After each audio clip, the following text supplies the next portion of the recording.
CHOC and I have a long history. I was a patient here when I was 10 years old and came back about 10 years ago and started volunteering with our program called Radio Lollipop at the time. And then about 5.5 years ago now, I got hired on as an employee here to run Seacrest Studios. When I was here as a kid, the North Tower was pretty new.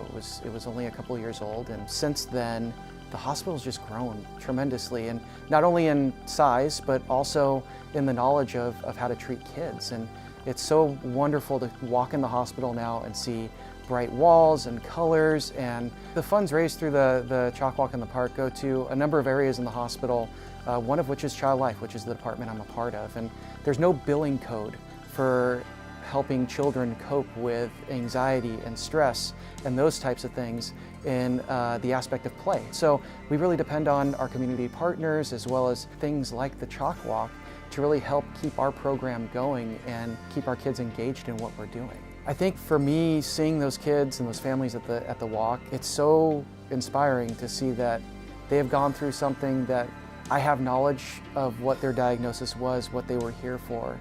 And for some of those families, they've gone through a lot harder times than what I had to as a kid, or even now as a parent with my children.